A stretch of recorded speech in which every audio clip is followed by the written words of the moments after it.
बहुत सारे स्टूडेंट्स हैं जिन्हें ईसीजी ग्राफ समझ नहीं आते। अगर वो समझ भी जाते हैं तो उनके मन में डाउट्स होते हैं कि ग्राफ से हम कैसे डिजीज़ कंडीशन को पता लगाया जा सकता है। एंड इलेक्ट्रोकार्डियोग्राम और इलेक्ट्रोकार्डियोग्राफी में डिफरेंस, इनके बीच का अंतर इन्हें बिल्कुल समझ नहीं आता। तो आज मैंने कई सारे प्रैक्टिकल एग्जाम्पल से कई सारे डाउट्स ईसीजी के क्लियर आउट किए हैं। तो दोस्तों, आप देख रहे हैं मोनिका ट्यूटोरियल, जिसमें आप सभी का स्वागत है। यहाँ नो बकवास, ओनली एंड ओनली फैक्ट्स की बातें होती हैं। ईसीजी की मशीन है जो आप स्क्रीन पे देख रहे हो। ईसीजी को हम लोग ईकेजी भी कहते हैं। इसकी डिस्कवरी विलियम एंथोवेन ने किया था। ये एक डच फिजिशियन थे जो एक फिजियोलॉजिस्ट थे। ईसीजी, जिसे इलेक्ट्रोकार्डियोग्राम कहते हैं, ईसीजी हार्ट के इलेक्ट्रिकल सिग्नल को रिकॉर्ड करता है, रिसीव करता है, ताकि उन सिग्नलों की हेल्प से हार्ट की जो एक्टिविटी है, जो कंडीशन है, उनके बारे में पता लगाया जा सके।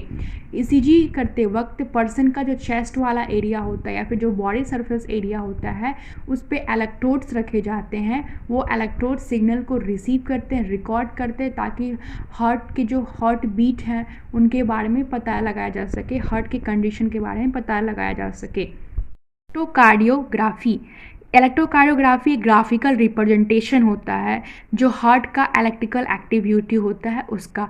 इट मीन्स इलेक्ट्रोकार्डियोग्राफी कुछ नहीं है, जो इलेक्ट्रिकल सिग्नल थे ना, उसको ग्राफिकल तरीके से रिप्रेजेंट करता है इलेक्ट्रोकार्डियोग्राफी। और इसे करने के लिए एक मशीन की ज़रूरत होती है, उसे ही कहते हैं इलेक्ट्रोकार्डियोग्राफ। इस डायग्राम को ध्यान से देखिएगा। ये कोई पर्सन है जिसके चेस्ट वाले एरियाज पे 6 इलेक्ट्रोड्स लगे हुए हैं, 2 हैंड पे और 1 लेग में। तो ये इलेक्ट्रोड्स क्या कर रहे हैं, ये सिग्नल को रिसीव कर रहे हैं। कौन से सिग्नल को? ये हार्ट के इलेक्ट्रिकल सिग्नल्स को रिसीव कर रहे हैं। उसके बाद कहाँ जा रहा है ये सिग्नल? इलेक्ट्रोकार्डियोग्राफ में। इलेक्ट्रोकार्डियोग्राफ एक मशीन हुई जिसमें ये सिग्नल जो है वो रिकॉर्डिंग की जा रही है। उसके बाद उन रिकॉर्डिंग को ग्राफ की मदद से हम विजुलाइज करते हैं, देखते हैं, जिसे हम कहते हैं इलेक्ट्रोकार्डियोग्राम। इट मीन्स दैट आपने हॉस्पिटल में देखा होगा मूवीज़ वगैरह में कि एक मशीन होती है जिसमें कुछ ग्राफ दिखते हैं और कुछ साउंड रिलीज़ होती है। तो जो मशीन है ना, वो इलेक्ट्रोकार्डियोग्राफ हो गया। और जिस मशीन के अंदर ये जो ग्राफ दिखता है, ठीक है, इस प्रकार का, उसे हम कहते हैं इलेक्ट्रोकार्डियोग्राम। आई होप डायग्राम में आप देख सकते हो कि यहाँ पे इलेक्ट्रोड्स हैं, इलेक्ट्रोड से सिग्नल जा रहे हैं। किसमें? इलेक्ट्रोकार्डियोग्राफ मशीन में। इलेक्ट्रोकार्डियोग्राफ में क्या बन रहा है? ग्राफिकल रिप्रेजेंटेशन हो रहा है। ये graphical representation electrical activity of heart को रिप्रेजेंट कर रहा है, जिसे हम इलेक्ट्रोकार्डियोग्राम कहेंगे। ऑफ ईसीजी, ईसीजी का उपयोग कब करते हैं, किन कंडीशन में ईसीजी का इस्तेमाल किया जाता है? फर्स्ट पॉइंट ये है कि हार्ट रिदम। हार्ट रिदम का मतलब होता है हार्ट बीट, ये प्रॉपर वे में बीट हो रहा है या नहीं, ये चेक आउट करने के लिए, ये एसेस करने के लिए ईसीजी का इस्तेमाल किया जाता है। सेकेंड पॉइंट ये कहता है कि जो हार्ट के मसल्स होते हैं उनको प्रॉपर अमाउंट में ब्लड सप्लाई हो पा रहा है या नहीं, ये डायग्नोस करने के लिए, पता करने के लिए ईसीजी का इस्तेमाल करते हैं। क्योंकि अगर प्रॉपर अमाउंट में ब्लड का सप्लाई नहीं होता है तो उनमें ऑक्सीजन की कमी हो जाएगी, जिसके कारण हार्ट के जो टिश्यूज़ हैं like S node, AV node, आर्टरिया, उनमें इंजरी हो सकती है या फिर उनकी डेथ भी हो सकती है अगर ऑक्सीजन की कमी बहुत ज़्यादा हो जाए तो। थर्ड पॉइंट ये कहता है कि किसी व्यक्ति को हार्ट अटैक आया है या नहीं, ये डायग्नोस करने के लिए, ये पता करने के लिए ईसीजी का इस्तेमाल किया जाता है। या किस स्टेज में हार्ट अटैक आया है, ये डायग्नोस भी कर सकते हैं ईसीजी के हेल्प से। लास्ट पॉइंट ये कहता है कि हार्ट में कोई एबनॉर्मलिटीज़ तो नहीं है। एबनॉर्मलिटीज़ अगर होगी तो हम ईसीजी का यूज़ कर सकते हैं। एबनॉर्मलिटीज़ का मतलब होता है कि हार्ट के जो चैम्बर्स हैं उनमें कोई इलार्जमेंट तो नहीं आ गया, उनकी साइज़ तो नहीं ज़्यादा हो गई है, या फिर उनकी जो इलेक्ट्रिकल कंडक्शन है, इलेक्ट्रिकल एक्टिविटी है कि सिग्नल को ट्रांसमिट करना है, तो वो रेगुलर है या नहीं, या प्रॉपर वे में सारे हार्ट के एरियाज़ में, टिश्यूज़ में जा रहे हैं या नहीं, ये चेकआउट करने के लिए ईसीजी का यूज़ करते हैं। तो यूज ऑफ ईसीजी में यही कंक्लूज़न निकलता है कि हम ईसीजी का तभी इस्तेमाल करेंगे जब हमें हार्ट के कंडीशन के बारे में जानना हो, या हार्ट के डिसऑर्डर के बारे में जानना हो, या इलेक्ट्रिकल कंडक्शन के बारे में जानना हो। ईसीजी के ग्राफ समझने से पहले आपको समझना होगा कि हार्ट के अंदर इलेक्ट्रिकल एक्टिविटी किस प्रकार हो रही है का। तो ये एक सेल है, ये इनसाइड एरियाज़ हैं और ये आउटसाइड एरियाज़ हैं। तो क्या हो रहा है कि बाहर जो सेल का एरिया है उससे सोडियम आयंस जो हैं सेल के अंदर एंट्री कर रहे हैं, यानी बाहर से सोडियम आयंस अंदर आ रहे हैं। तो क्या प्रोड्यूस होगा? इलेक्ट्रिसिटी प्रोड्यूस होगा ना, क्योंकि इलेक्ट्रिसिटी का डेफिनेशन ही होता है मूविंग चार्जेस प्रोड्यूसेस इलेक्ट्रिसिटी। तो यहाँ पर भी सोडियम आयन से एक चार्ज है जो कि बाहर से अंदर आ रहा है, तो चार्जेस मूव हुए तो इलेक्ट्रिसिटी प्रोड्यूस हुआ। हार्ट में इसी इलेक्ट्रिसिटी को हम इलेक्ट्रिक इम्पल्स या इलेक्ट्रिकल सिग्नल के नाम से जानते हैं। अब ये इलेक्ट्रिकल सिग्नल जब प्रोड्यूस हुआ तो इसका कोई ना कोई काम होगा, कोई ना कोई यूज़ होगा। तो हाँ, ये क्या करता है, इलेक्ट्रिकल सिग्नल कॉन्ट्रैक्शन करवाता है, हार्ट को कॉन्ट्रैक्ट करवाता है, ताकि तो कॉन्ट्रैक्शन का मतलब हुआ डीपोलराइजेशन। ठीक है, कॉन्ट्रैक्शन का ही टर्म दिया गया depolarisation, means taking up sodium ions inside cell. Depolarisation जो है वो इक्वल होता है कॉन्ट्रैक्शन का। अब कॉन्ट्रैक्शन बोलो तो मतलब डीपोलराइजेशन बोलो तो कॉन्ट्रैक्शन। क्यों? क्योंकि डीपोलराइजेशन का मतलब हुआ कि सोडियम आयंस आए। अगर सोडियम आयंस सेल के अंदर नहीं आएंगे तो डीपोलराइजेशन नहीं होगा या फिर कॉन्ट्रैक्शन नहीं होगा, इलेक्ट्रिसिटी प्रोड्यूस नहीं होगी। इलेक्ट्रिसिटी प्रोड्यूस नहीं होगी तो आप ध्यान से देखिएगा ये रीपोलराइजेशन का कंडीशन क्या होता है। जैसे ये सेल है, ठीक है, इनसाइड, ये फिर से आउटसाइड एरिया हुआ।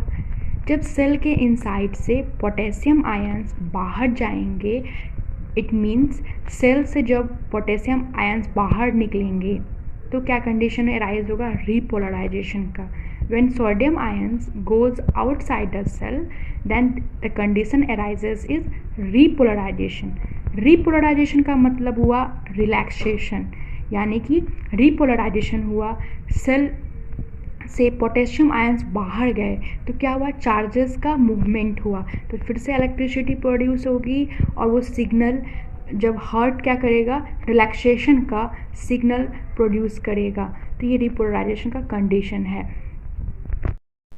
हमारे हार्ट के अंदर 4 इलेक्ट्रिकल एक्टिविटी होते हैं: atrial depolarisation, atrial repolarisation, ventricle repolarisation, ventricular repolarisation. Atrial depolarisation का मतलब हुआ आर्टियल कॉन्ट्रैक्शन। क्यों? क्योंकि depolarisation is equal to contraction. Atrial repolarisation का मतलब क्या हुआ? Atrial relaxation. ठीक है, तो अब आप वीडियो को पॉज करिए और मुझे कमेंट सेक्शन में नीचे बताइए कि वेंट्रिकल रीपोलराइजेशन और वेंट्रिकुलर डीपोलराइजेशन का मीनिंग क्या होगा। ध्यान से समझिएगा ईसीजी ग्राफ को। ये क्या है? Base line. ठीक है, ये बेस लाइन है। अब आप देखिए ये स्मॉल डिफ्लेक्शन हो रहा है ना, हल्का सा ऊपर उठा हुआ है, इसे हमने पी वेव कह दिया। फिर डाउन गया जब तो हमने इसे क्यू कह दिया।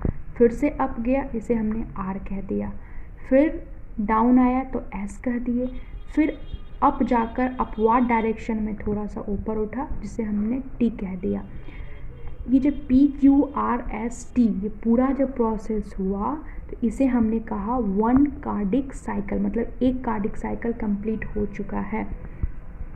अब ध्यान से समझिएगा कि ये जो पी वेव है ना, इसका जो स्टार्टिंग पोजीशन है यहाँ से स्टार्ट हो रहा है, और जो क्यू वेव है वो कुछ यहाँ जाकर स्टार्ट हो रहा है ना। ठीक है, तो इसे हम क्या कहते हैं? इसे कहते हैं पी इंटरवल। ठीक है, अब ये क्यू वेव है, ठीक है, और ये एस वेव है, और यहाँ पे क्या है? टी। तो क्यू वेव का ये जो स्टार्टिंग है और टी वेव का ये स्टार्टिंग है, तो इसे हम क्या कह देंगे? Q T interval. ठीक है फ्रेंड्स, अब अगर आप ध्यान से देखोगे तो जो पी वेव है ना, इसमें बहुत ही छोटा सा डिफ्लेक्शन हुआ है, पर टी वेव में डिफ्लेक्शन थोड़ा पी वेव के कंपेयर में टी वेव में ज़्यादा डिफ्लेक्शन हुआ है। इट मीन्स डैट कि जो हमारा ईसीजी में जो पहला वेव होता है वो क्या होता है? वो पी वेव होता है। ठीक है, और फिर हम जो हार्ट का साउंड सुनते हैं ना, लब डब, वो यहाँ पे सुनते हैं। ठीक है, क्यू आर एस कॉम्प्लेक्स में। क्यू आर एक्स कॉम्प्लेक्स क्या हुआ? तो ये क्यू आर और एक्स, इसे साथ में हमने बोल दिया क्यू आर एस कॉम्प्लेक्स, ठीक है। पी वेव का मतलब क्या होता है? आर्टियल रीपोलराइजेशन, मतलब कि पी वेव जो है आर्टियल रीपोलराइजेशन को रिप्रेजेंट करता है। जब आर्टरिया कॉन्ट्रैक्ट करेगा तो ये पी वेव बन जाएगा। क्यू आर कॉम्प्लेक्स जो है रिप्रेजेंट वेंट्रिकुलर डिपोलराइजेशन, मतलब कि जब वेंट्रिकल रिलैक्स करेंगे ना तो ये Q R x complex ECG पे बन जाएगा, ग्राफ रिप्रेजेंट हो जाएगा। टी वेव क्या करता है? वेंट्रिकल रिलैक्सेशन, मीन्स ये जो टी वेव है ना ये आपको क्या दिखाता है कि वेंट्रिकल जो है वो रिलैक्स कर रहे हैं। अब आप सोच सकते हैं कि अगर क्यू आर एस का जो ग्राफ है वो अचानक से बड़ा हो जाए, जैसे कि अभी जो है वो क्या हो रहा था, इतना भी बन रहा था, ठीक है, लेकिन अब है कि ग्राफ में इनलार्जमेंट हो जाए, क्यू आर एस का ग्राफ जो है वो इनलार्ज हो जाए, इतना बड़ा हो जाए, तो जो ईसीजी के जो स्पेशलिस्ट होते हैं, जो डॉक्टर्स होते हैं, वो समझ जाते हैं कि क्यू आर एक्स में जो इलार्जमेंट हुआ है वो इसलिए हुआ है क्योंकि वेंट्रिकुलर डिपोलराइजेशन, जो वेंट्रिकल है ना वो ठीक से कॉन्ट्रैक्ट नहीं कर पा रहा है, कोई डिजीज कंडीशन अराइज हो सका है।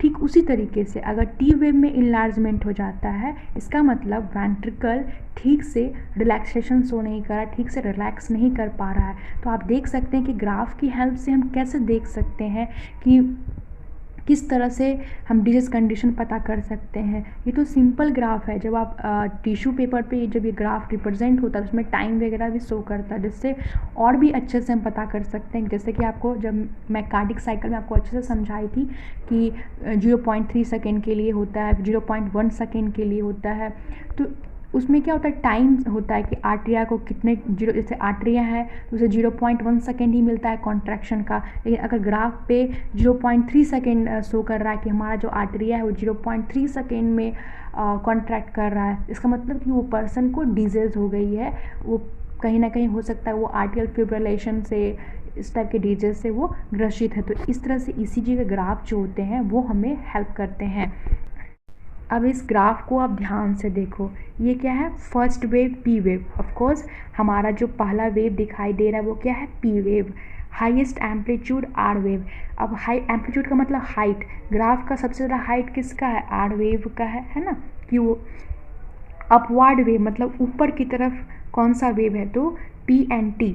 अब ये देखो ये भी ऊपर की तरफ है और टी भी ऊपर की तरफ है, यानी कि सबसे ज़्यादा आपको ये क्वेश्चन पूछा जा सकता है कंपटीशन में, आपके एग्जाम्स में, कि सबसे हाईएस्ट एम्पलीट्यूड हाईएस्ट हाइट वाला जो वेव है वो कौन सा है?